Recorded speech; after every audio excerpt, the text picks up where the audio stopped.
Bakit mapupunta ang isang tao sa impyerno?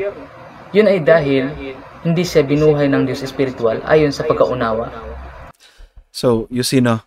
This is classic straw man. This is a classic misrepresentation sa Calvinism. And kapag sinabi mo yan, no, infallible proofs, once na sinabi mo yan against Calvinism, it is as if, no, na ang capacity to believe, to understand the spiritual things about God can be demanded na, Lord, tingnan mo to. Kaya hindi ito naligtas dahil hindi mo binigyan ng biyaya para makapanampalataya. Hindi mo siya in-enable. Lord, bakit di mo to in-enable? Sinisi mo pa ngayon yung Diyos.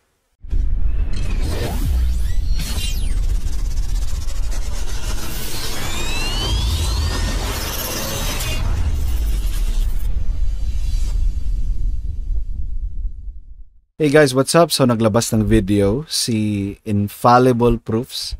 Hindi ko na na-check kung ano yung kanyang totoong name, pero yun yung pangalan ng kanyang page. And in fairness, marami din siyang viewership. And maganda yon.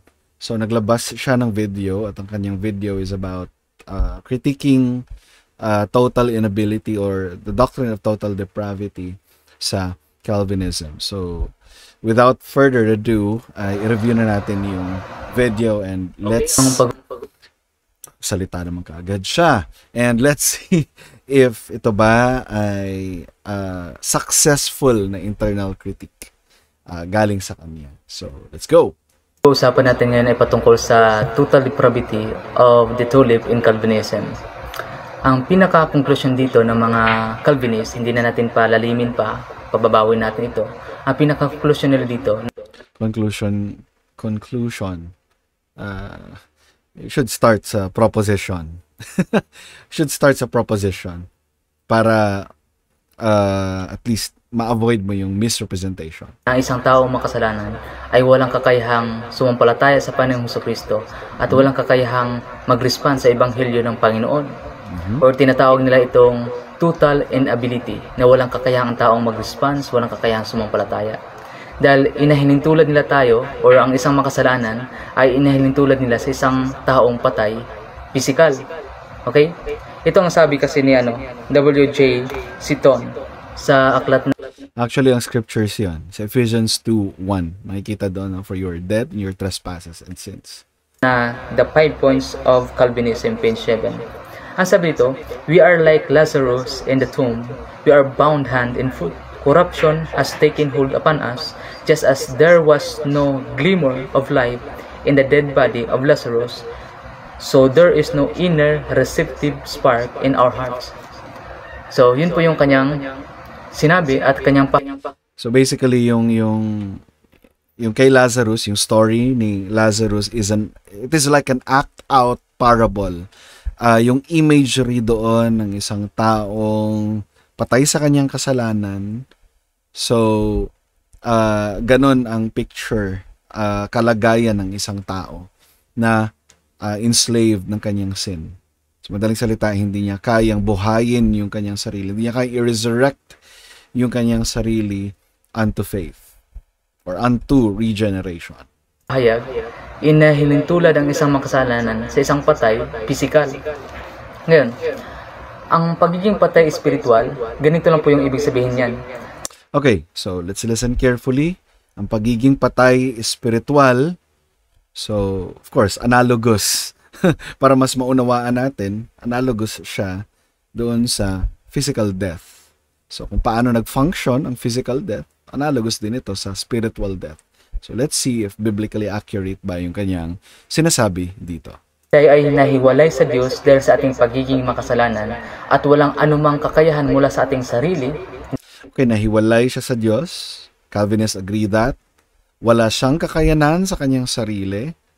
Agree ang mga Calvinists dyan. Hindi sa pamamagitan ng mabuting gawa, hindi sa pamamagitan ng mabuting gawa, agree ang mga Calvinists dyan. Pagsunod sa kautusan, pagsunod sa kautusan, agree ang mga Calvinists dyan. Again doon tayo sa premise na wala siyang kakayanan sa kanyang sarili.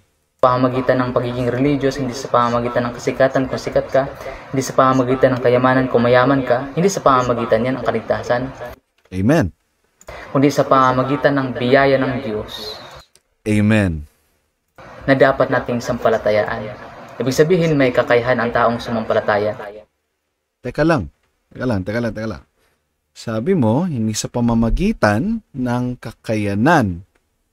Pero sinabi mo naman, therefore, may kakayanan yung tao.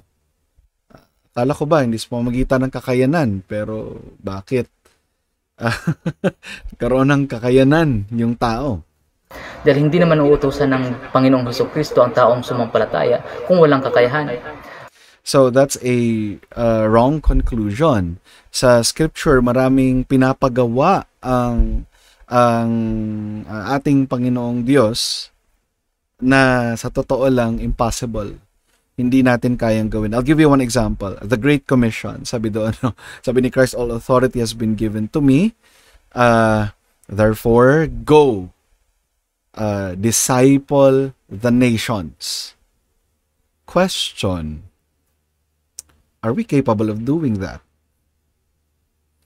And that's actually one of the problems, no? Kaya may bad eschatology, na bad eschatological position na hindi nakikita na magiging successful ang Great Commission dahil ang number one na nakikita is that's impossible. We can't do that. Yes, that's impossible. Pero if we are rooted doon sa prinsipyo ng Scripture, what God demands and what God requires, He grants or He provides. Ang Diyos na nag-command, siya rin yung nagpo-provide.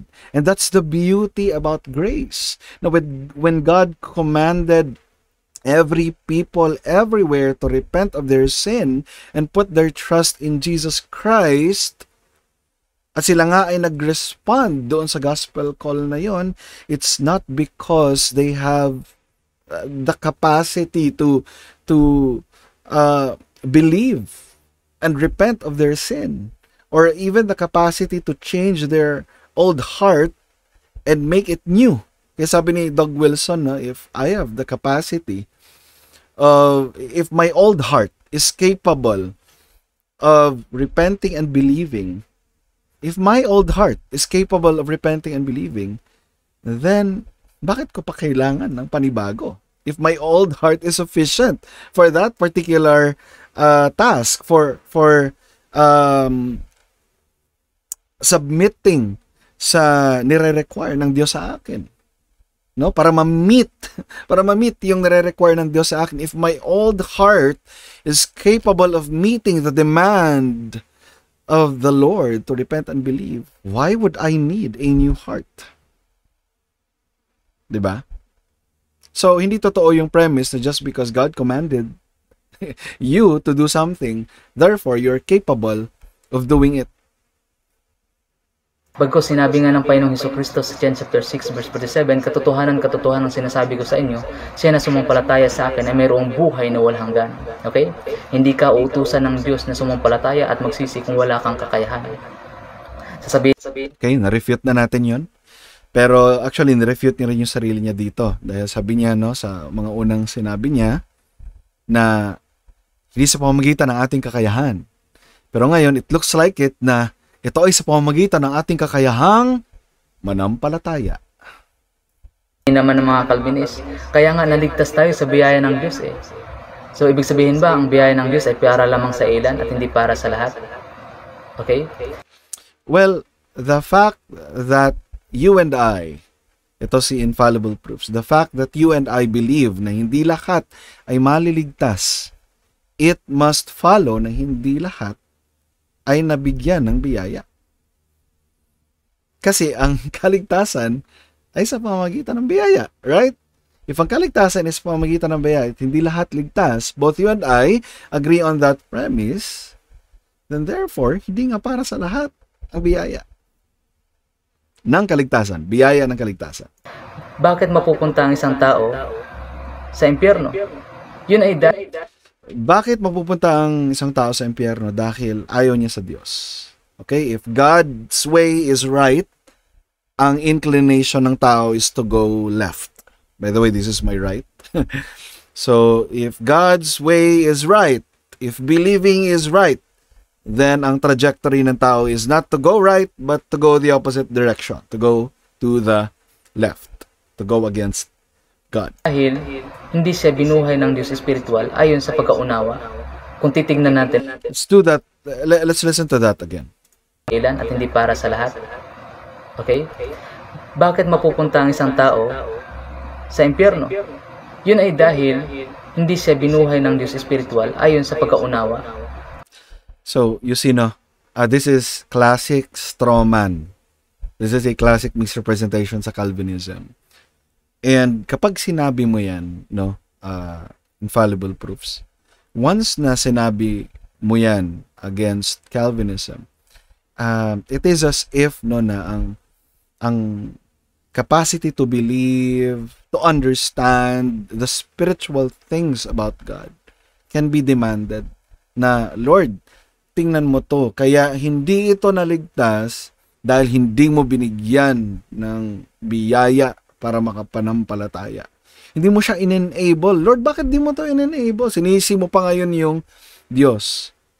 And itong mga klaseng mga critique na to, sila yung mga in-anticipate ni Paul sa Romans 9 na may injustice ba sa Diyos dahil hindi siya nag-show ng compassion sa isang tao versus nag-show siya ng compassion sa isang tao. Therefore, may injustice ba sa Diyos? Walang injustice sa Diyos.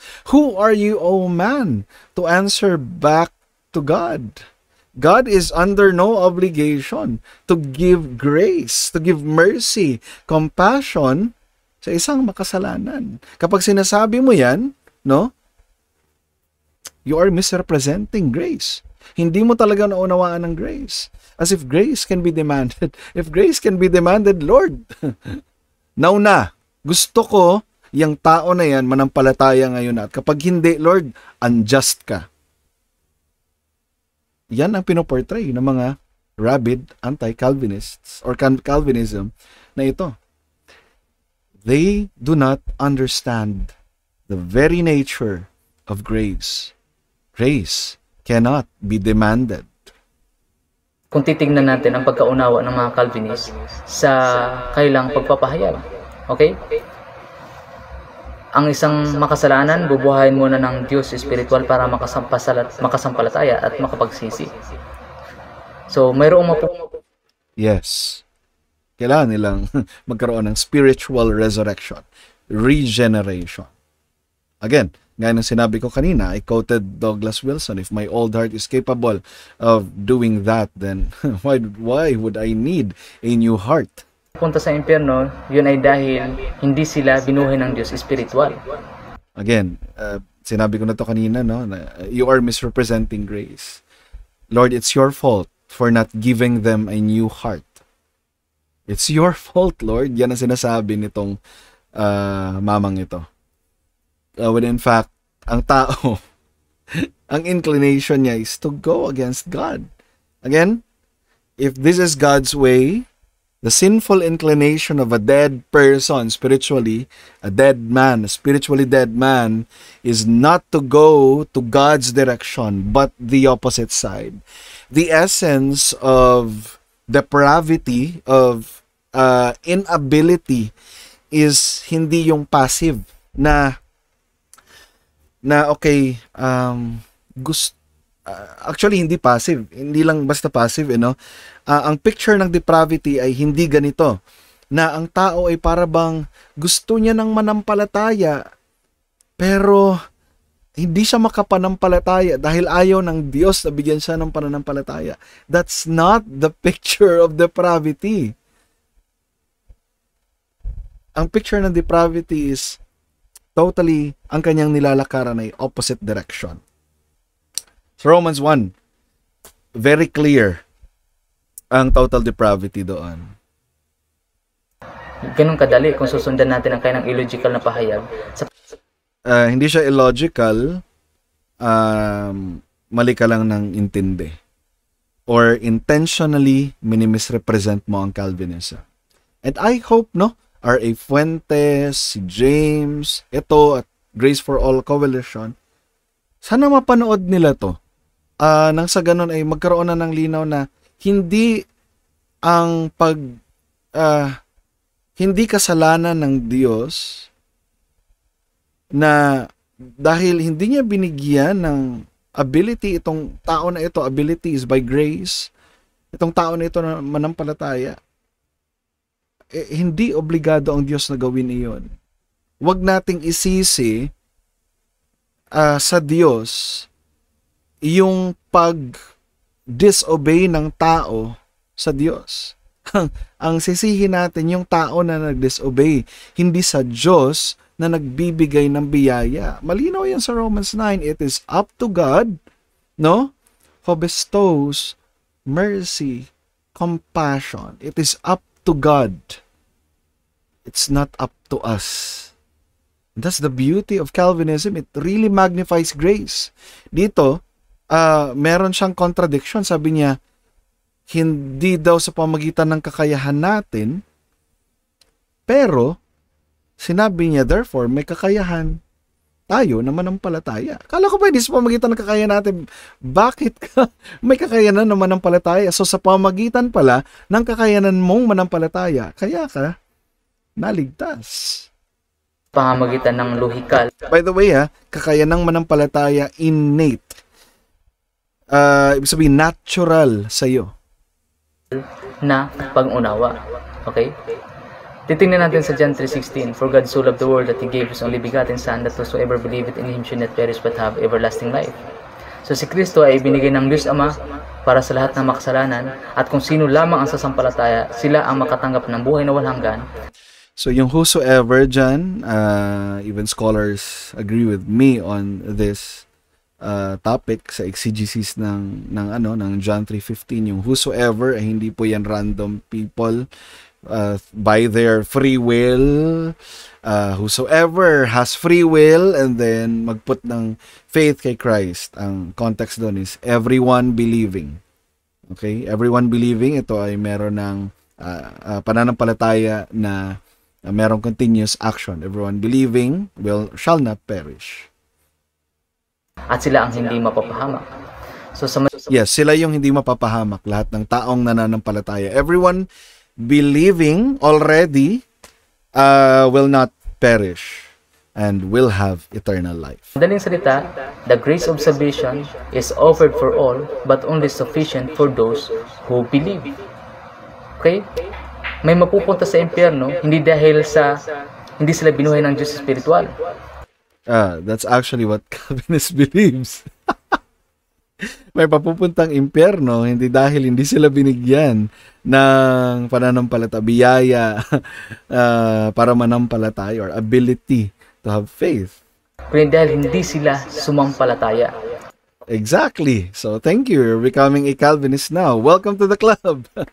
So, the logical order na clear sa passage is everyone who believes has been born of God. Lahat ng nanampalataya na ay una munang binago yung puso. Kaya sila nanampalataya kasi binago na yung kanilang mga puso. Hindi yung nanampalataya ka, therefore, doon pa lamang as a response, binago ang iyong puso. And babalik na naman tayo doon sa sinabi ko kanina na I quoted Doug Wilson. And maganda na ulit-ulitin ko to para mag-sink in talaga sa mind natin na if my old heart is capable of repenting and believing, what's the use of having a new heart? Sinabi ni Paul na everyone who is in Christ, he is a new creation. What's the point of being a new creation if my old nature is capable of meeting the demands of God, the requirement of God or the command of God to repent and believe? Hindi ang ating desisyon na pagsampalataya ang bumuhay sa atin. Okay, so hindi ang ating desisyon na sumampalataya ang bumuhay sa atin. Pero sabi mo kanina, dahil sa meron kang kakayahan na manampalataya, hindi ba yon nagtutunog na ito ay ang believing mo ay cause? Again, I'm talking about the logical order, hindi yung chronological order sa perspective natin. The logical order. Kundi, nung sumampalataya tayo sa Panginoong Jesucristo, binuhay tayo espiritual dahil yun ang kalooban ng Ama. Okay? Bubuhayin tayo espiritual kapag tayo ay sasampalataya. Kaya nga ang sabi sa John chapter 6 verse 40, ang kalooban ng Ama na nagsugo sa akin na ang bawat isa ay sumampalataya at sila ay magkaroon ng buhay na walang hanggan at bubuhayin ko sila sa huling araw. Yan po ay kondisyon sa kaligtasan. Sasampalataya ka ba sa Panginoong? Yes, yan ay kondisyon. Ang question is, sino ang magmi-meet nung condition na yan? Are we able to meet the condition? Jesucristo or hindi? Dahil kung hindi ka sasampalataya, Malinaw yung sinasabi sa keynote niya in John 6. Malinaw yung sinasabi sa John 6. Sabi dito sa John 6:44, no? No one can come to me unless the Father who sent me draws him, and I will raise him up on the last day. Coming is believing. So, coming is believing. Ito naman yung sinasabi sa 47 na truly, truly I say to you, whoever believes has eternal life. So, coming is believing. Now, if interchangeable itong coming and believing na ito, no one can come, no one can believe unless they are drawn by the Father. So, merong causal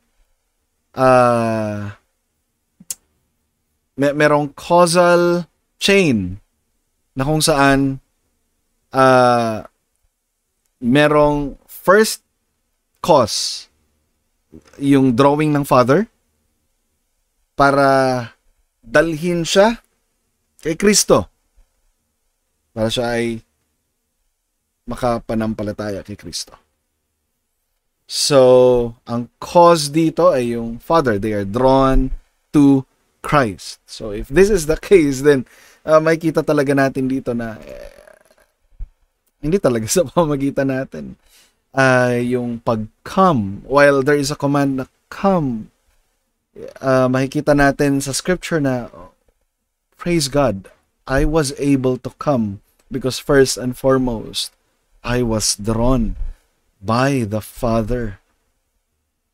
So I was able to come to Christ because I was drawn by the Father. And dito masasabi na lang na talaga natin na praise God. Praise God. ko ay mapapahamak. At kung sasampalataya ka, ay magkakaroon ng buhay na walang hanggan at hindi ka mapapahamak sa kapahamakan ng impyerno. Makakasama mo ang Panginoon balang araw kapag ikaw ay binawian ng buhay. So sa madaling salita, ang total depravity or total inability na aral ng Calvinism ay hindi sang-ayon sa itinuturo ng Panginoong Jesucristo. Dahil mali yung kanyang understanding, no? Dahil mali yung kanyang understanding. Hindi sang-ayon sa itinuturo ng Biblia. So sang-ayon sa Biblia, ang problema lang yung pagkaka-present niya dito at maraming mga Calvinist ay hindi tama. Hindi tama yung kanyang pag-present dito. So, misrepresentation. Sorry, but nag-fail itong critique na ito. Hindi sang-ayon sa konteksto ng Biblia. Okay? Yan po yung pinakamalinaw. Dahil ang taong makasalanan ay may kakayahang sumampalataya. May kakayahan ka pala eh. Tapos sinabi mo kanina na hindi sa pamamagitan ng kakayahan mo. Sa Ebanghelyo ng Panginoong Jesucristo. Alright. So, narinig natin yung critique nila. So far, hanggang ngayon, hindi pa rin naman ito nagbago. Ganun pa rin. For the longest time, they have been criticizing this position. And nagkakaroon ako ng curiosity if talaga bang diligently inaaral nila ito, inuunawa ba nila ito. Kasi matagal na eh. Matagal na. Kumbaga magtataka ka din naman talaga. But anyway guys, so that's Calvinism for you. I've corrected him. I have refuted him that ang kaligtasan ng Calvinism is all of grace. Pag sinabi ng isang Calvinist na it is not because of us, makikita natin even tayo ay walang kakayahan talaga in ourselves to really repent and believe. Salamat na lang dahil ang kaligtasan ay sa biyaya ng Diyos. Dahil kung hindi, at sa pamamagitan ito ng aking desisyon to put faith and trust in Jesus Christ, magfe-fail ako. Buti na lang sa pamamagitan ito ng pag-draw ng Father sa akin para manampalataya kay Kristo. Bakit? Kasi yung promise naman ni Kristo is He will raise me up on the last day. And what's true for me sa aspeto ng salvation, if you put your trust in Jesus Christ, will also be true to you. And salamat sa panonood. May we always think God's thoughts after Him.